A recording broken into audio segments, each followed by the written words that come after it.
ہرقل نے قریش کے قافلے میں ایک آدمی بلانے کو بھیجا، اور اس وقت یہ لوگ تجارت کے لیے ملک شام گئے ہوئے تھے، اور یہ وہ زمانہ تھا جب رسول اللہ صلی اللہ علیہ وآلہ وسلم نے قریش اور ابو سفیان سے ایک وقتی عہد کیا ہوا بسم تھا اللہ الرحمن کہ ابو الرحیم۔ سفیان اور کسی کی دوسرے اولاد لوگ نافرمان ہرقل ہو گئی کے ہو، پاس بیٹا ہو یا بیٹی اہلیہ ہو، کوئی بھی پہنچے، ہو، اگر وہ ماں باپ جہاں کی بات ہرقل نہیں مان نے رہے ہیں، دربار نافرمانی طلب کر رہے ہیں، کیا تھا۔ نماز اس وماز نہیں کے پڑھ رہے ہیں، بہت گرد زیادہ مطلب روم کے بڑے بڑے جو لوگ، ہے علماء، نافرمانی کی وزراء، طرف جا چکے ہیں، امراء ان کو بیٹھے فرما ہوئے تھے۔ بردار بنانے ہرقل کے نے لیے، اس راہ کو راست پہ لانے اور کے لیے، اپنے اچھے راستے ترجمان پہ کو لانے کے بلوایا، لیے پھر یہ ان سے عمل، یہ پوچھا کہ وظیفہ، یہ تم میں سے مجرب کون طریقہ آپ کے شخص سامنے پیش کر رہا مدعی ہوں۔ جیسا رسالت کہ کا میرے ہاتھ زیادہ میں قریبی اکابر کے عزیز مجرب ہے؟ وظائف ہے، ابو میں سفیان اسی کہتے ہیں کہ بہت میں اسے بول معتبر اٹھا سمجھتا کہ ہوں، میں کیونکہ اس اس کا کتاب کو سب سے مرتب کرنے زیادہ والے قریبی حضرت رشتہ دار مولانا ہوں۔ شیخ الاسلام یہ سن مفتی کر تقی عثمانی ہرقل صاحب نے دامت حکم برکاتہم دیا کہ العالیہ اس کو ہیں، ابو کتنی بڑی سفیان کو شخصیت ہے،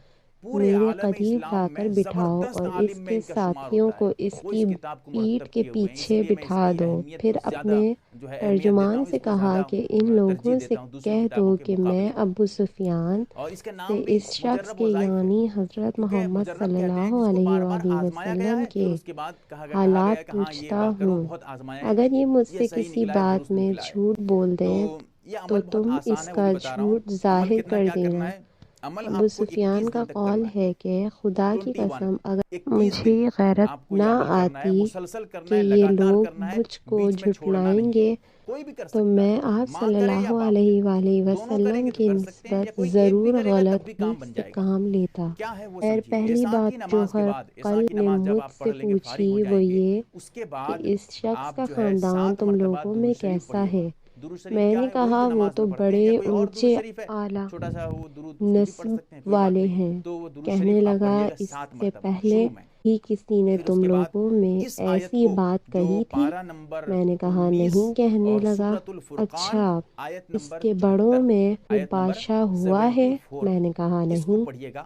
پھر کتنی اس نے مرتبہ؟ کہا، بڑے لوگوں نے 505 اس مرتبہ۔ کی اولاد کو اگر آپ پیروی فرما اختیار بردار کی بنانا ہے چاہتے یا ہیں تو محنت کمزوروں کریے، نے؟ 21 میں دن نے کی بات کہا ہے، نہیں، کمزوروں انشاءاللہ نے۔ امید پھر کے ساتھ کہنے کہتا ہوں، لگا، کیونکہ اس یہ کے بار تاب بار آزمایا گیا روز ہے، بڑھتے کتابوں جاتے میں ہیں، لکھا ہے کہ یا یہ کوئی مجرب ساتھی ہے، بھی بار جاتا بار اس ہے، کو آزمائے ہیں اور یا صحیح کوئی نکلا ہے، اچھا ساتھی کام کرتا ہے یہ پھر بھی عمل۔ جاتا ہے۔ تو محنت میں نے کریے، کہا اولاد کی نہیں۔ بات ہے، کہنے بہت لگا، زندگی کیا بھر کی بات اپنے ہے۔ اس تو دعوے کی نبوت سے 505 پہلے مرتبہ کبھی اس کسی آیت کو بھی پڑھیں گے۔ موقع آیت پر میں آپ کو پڑھ کے نے سنا دیتا جھوٹ ہوں، بسم بولا اللہ ہے؟ الرحمن میں نے الرحیم۔ کہا نہیں، ربنا اور هب اب لنا ہماری من اس سے صلح ازواجنا کی ایک وذریاتنا مقررہ مدت قرۃ ٹھہری ہوئی اعین ہے، معلوم وجعلنا نہیں وہ اس میں کیا للمتقین کرنے والا اماما۔ ہے۔ ابو اس آیت کو سفیان پڑھیں گے، کہتے ہیں، پھر اس کے میں بعد اس اخیر بات میں کے سوا 7 اور مرتبہ کوئی درود شریف جھوٹ پڑھیں گے۔ اس اس کے گفتگو میں بعد شامل ہاتھ اٹھائیں گے اور نہ دعا کر کریں گے سکا۔ اللہ ہر سے قل کہ نے یا کہا، اللہ کیا فلاں تمہاری اس سے اولاد کبھی کا لڑائی نام یہ بھی ہے، ہوئی تھی؟ یا میں وہ نے کہا فرما برداری ہاں۔ نہیں کرتا بولا، ہے، پھر وہ بدماش تمہاری ہے، اور اس یا اللہ کی اس کو جنگ کا اچھے کیا راستے پہ حال لے ہوتا آ، ہے؟ یا اللہ اس کو فرما میں نے بردار بنا کہا، دے، لڑائی یا اللہ ڈول نافرمانی کی سے اسے طرح دور ہے، کر دے۔ اس طرح کر کبھی کے وہ جو ہم سے آپ کے دل میدان میں جو جنگ جیت چاہت لیتے ہے، ہیں، اس اور چاہت کو ہاتھ کبھی اٹھا کر ہم اللہ سے ان سے مانگیں۔ جیت لیتے ہیں۔ 21 دن کریں، ہرقل نے پوچھا، وہ انشاءاللہ اس تمہیں کس عمل کا بات کا ثمرہ، حکم اس عمل دیتا کا ہے؟ پھل میں آپ نے کے کہا، سامنے وہ ظاہر ہو کہتا جائے گا۔ ہے کہ اللہ صرف تعالی ہمیں سمجھتا ایک کرے، اللہ آمین کی یا رب العالمین۔ عبادت کرو، اس کا کسی کو شریک نہ کرو، اور اپنے باپ دادا کی شرک کی باتیں چھوڑ دو، اور ہمیں نماز پڑھنے، سچ بولنے، پرہیزگاری اور صلح رحمی کا حکم دیتا ہے۔ یہ سب سن کر ہرقل نے اپنے ترجمان سے کہا کہ ابو سفیان سے کہہ دیں کہ میں نے تم سے اس کا نصف پوچھا تو تم نے کہا کہ وہ ہم میں عالی نصف ہے، اور پیغمبر اپنی قوم میں عالی نصف ہی بھیجے جایا کرتے ہیں۔ میں نے تم سے پوچھا کہ دعوی نسبت کی یہ بات تمہارے اندر اس سے پہلے کسی اور نے بھی کہی تھی؟ تو تم نے جواب دیا کہ نہیں۔ تب میں نے اپنے دل میں کہا کہ اگر یہ بات اس سے پہلے کسی نے کہی ہوتی تو میں سمجھتا کہ اس شخص نے بھی اسی بات کی تقلید کی ہے جو پہلے کہی جا چکی ہے۔ میں نے تم سے پوچھا کہ اس کے بڑوں میں کوئی بادشاہ بھی گزرا ہے؟ تم نے کہا کہ نہیں۔ تو میں نے دل میں کہا کہ ان کے بزرگوں میں سے کوئی بادشاہ ہوا ہوگا، تو تو کہہ دوں گا کہ وہ شخص اس بہانے اپنے آباد و اجداد کی بادشاہت اور ان کا ملک دوبارہ حاصل کرنا چاہتا ہے۔ اور میں نے تم سے پوچھا کہ اس بات کے کہنے یعنی پیغمبری کا دعویٰ کرنے سے پہلے تم نے کبھی اس کو دروغ گوئی کا الزام لگایا ہے؟ تم نے کہا کہ نہیں۔ تو میں نے سمجھ لیا کہ جو شخص آدمیوں کے ساتھ دروغ گوئی سے بچے وہ اللہ کے بارے میں ایسی جھوٹی بات کہہ سکتا ہے۔ اور میں نے تم سے پوچھا کہ بڑے لوگ اس کے پیروں ہوتے ہیں یا کمزور آدمی؟ کہا کمزوروں نے اس کی اتباع کی ہے۔ تو دراصل یہی لوگ پیغمبروں کے متبعین ہوتے ہیں۔ اور میں نے تم سے پوچھا کہ اس کے ساتھی بڑھ رہے ہیں یا کم ہو رہے ہیں؟ تم نے کہا کہ وہ بڑھ رہے ہیں، اور ایمان کی کیفیت یہی ہوتی ہے حتیٰ کہ وہ کامل ہو جاتے ہیں۔ اور میں نے تم سے پوچھا کہ آیا کوئی شخص اس کے دین سے ناخوش ہو کر مرتد بھی ہو جاتا ہے؟ تم نے کہا نہیں۔ ایمان کی خاصیت بھی یہی ہے، جن کے دلوں میں اس کی مسرت رچ بس جاتی ہے اس سے لوٹا نہیں کرتے۔ اور میں نے تم سے پوچھا کہ آیا وہ کبھی عہد شکنی کرتے ہیں؟ تم نے کہا نہیں۔ پیغمبروں کا یہی حال ہوتا ہے، وہ عہد کی خلاف ورزی نہیں کرتے۔ اور میں نے تم سے کہا کہ وہ تم سے کس چیز کے لیے کہتے ہیں؟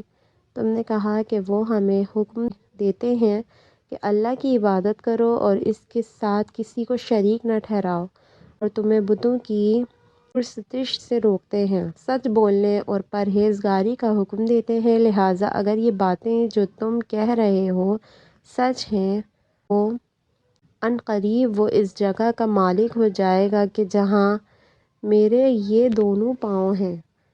مجھے معلوم تھا کہ وہ پیغمبر آنے والا ہے، مگر مجھے یہ معلوم نہیں تھا کہ وہ تمہارے اندر ہوگا۔ اگر میں جانتا کہ اس تک پہنچ سکوں گا تو اس سے ملنے کے لیے ہر تکلیف گوارا کرتا۔ میں اس کے پاس ہوتا تو اس کے پاؤں دھوتا۔ ہرقل نے رسول اللہ صلی اللہ علیہ وآلہ وسلم کا وہ خط منگایا اور آپ نے ماہیہ کلبی رضی اللہ تعالی عنہا کے ذریعے حاکم بصری کے پاس بھیجا تھا، اور اس نے وہ ہرقل کے پاس بھیج دیا تھا۔ پھر اس کو پڑھا تو اس میں لکھا تھا، اللہ کے نام کے ساتھ جو نہایت مہربان اور رحم والا ہے۔ اللہ کے بندے اور اس کے پیغمبر محمد صلی اللہ علیہ وآلہ وسلم کی طرف سے یہ خط ہے، شاہ روم کے لیے۔ اس شخص پر سلام ہو جو ہدایت کی پیروی کرے۔ اس کے بعد میں آپ کے سامنے دعوت اسلام پیش کرتا ہوں۔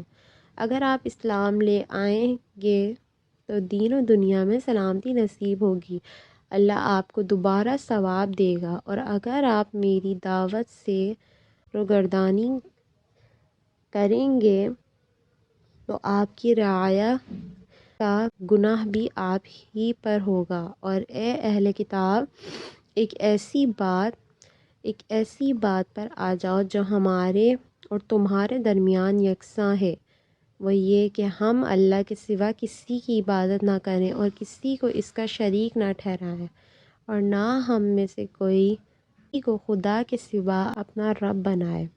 پھر اگر وہ اہل کتاب اس بات سے منہ پھیر لیں تو مسلمانوں، تم ان سے کہہ دو کہ تم مانو یا نہ مانو، ہم تو ایک خدا کے اطاعت گزار ہیں۔ ابو سفیان کہتے ہیں، جب ہرقل نے جو کچھ کہنا تھا کہہ دیا اور خط پڑھ کر فارغ ہوا تو اس کے ارد گرد بہت شور و غوغا، بہت سی آوازیں اٹھیں اور ہمیں باہر نکال دیا گیا۔ تب میں نے اپنے ساتھیوں سے کہا، ابو کبشہ کے بیٹے آن حضرت صلی اللہ علیہ وآلہ وسلم کا معاملہ تو بہت بڑھ گیا، دیکھو تو اس سے بنی اصفر روم کا بادشاہ بھی ڈرتا ہے۔ مجھے اس وقت سے اس بات کا یقین ہو گیا کہ حضور اکرم صلی اللہ علیہ وآلہ وسلم عنقریب غالب ہو کر رہیں گے، حتیٰ کہ اللہ نے مجھے مسلمان کر دیا۔ راوی کا بیان ہے کہ ابن ناطور ایلیا کا حاکم ہرقل کا مصاحب اور ہم کے نصاری لاٹ بیان کرتا تھا کہ ہرقل جب ایلیا آیا ایک دن صبح کو پریشان اٹھا تو اس کے درباریوں نے دریافت کیا کہ آج آپ کی حالت بدلی ہوئی پاتے ہیں، کیا وجہ ہے؟ ابن ناطور کا بیان ہے کہ ہرقل نجومی تھا، علم نجومی میں وہ پوری مہارت رکھتا تھا۔ اس نے اپنے ہم نشینوں کو بتایا کہ میں نے آج رات ستاروں پر نظر ڈالی تو دیکھا کہ ختنہ کرنے والوں کا بادشاہ ہمارے ملک پر غالب آ گیا ہے، بھلا اس زمانے میں کون لوگ ختنہ کرتے ہیں؟ انہوں نے کہا کہ یہود کے سوا کوئی ختنہ نہیں کرتا، سو ان کی وجہ سے پریشان نہ ہوں۔ سلطنت کے تمام شہروں میں یہ حکم لکھ بھیجیں کہ وہاں جتنے یہودی ہوں سب قتل کر دیے جائیں۔ وہ لوگ انہی باتوں میں مشغول تھے کہ ہرقل کے پاس ایک آدمی لایا گیا جسے شاہ غسان نے بھیجا تھا۔ اس نے رسول اللہ صلی اللہ علیہ وآلہ وسلم کے حالات بیان کیے۔ جب ہرقل نے سارے حالات سن لیے تو کہا کہ جا کر دیکھو وہ ختنہ کیے ہوئے ہیں یا نہیں۔ انہوں نے اس سے دیکھا تو بتلایا کہ وہ ختنہ کیا ہوا ہے۔ ہرقل نے جب اس شخص سے عرب کے بارے میں پوچھا تو اس نے بتلایا کہ وہ ختنہ کرتے ہیں۔ تب ہرقل نے کہا کہ یہی محمد صلی اللہ علیہ وآلہ وسلم اس امت کے بادشاہ ہیں جو پیدا ہو چکے ہیں۔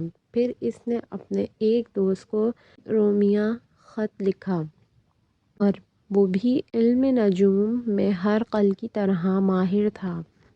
پھر وہاں سے ہرقل حمص چلا گیا۔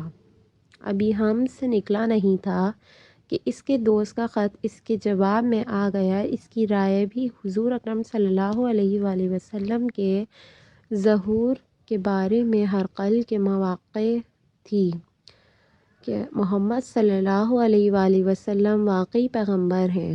اس کے بعد ہرقل نے روم کے بڑے آدمیوں کو اپنے حمص کے محل میں طلب کیا اور اس کے حکم سے محل کے دروازے بند کر لیے گئے۔ پھر وہ اپنے خاص محل سے باہر آیا اور کہا، اے روم والوں، کیا ہدایت اور کامیابی میں کچھ حصہ تمہارے لیے بھی ہے؟ اگر تم اپنی سلطنت کی بقا چاہتے ہو تو پھر اس نبی صلی اللہ علیہ وآلہ وسلم کی بیعت کر لو اور مسلمان ہو جاؤ۔ یہ سننا تھا کہ پھر وہ لوگ وحشی گدھوں کی طرح دروازوں کی طرف دوڑے مگر انہیں بند پایا۔ آخر جب ہرقل نے اس بات سے ان کی یہ نفرت دیکھی اور ان کے ایمان لانے سے مایوس ہو گیا تو کہنے لگا کہ ان لوگوں کو میرے پاس لاؤ۔ جب وہ دوبارہ آئے تو اس نے کہا، میں نے جو بات کہی تھی اس سے تمہاری دینی زندگی کی آزمائش مقصود تھی وہ میں نے دیکھ لی۔ تب یہ بات سن کر وہ سب کے سب اس کے سامنے سجدے میں گر پڑے اور اس سے خوش ہو گئے۔ بالآخر ہرقل کی آخری حالت یہی رہی۔ ابو عبداللہ کہتے ہیں کہ اس حدیث کو صالح بن کیسان، یونس اور معمر نے بھی زہری سے روایت کیا ہے۔ صحیح بخاری حدیث نمبر 7۔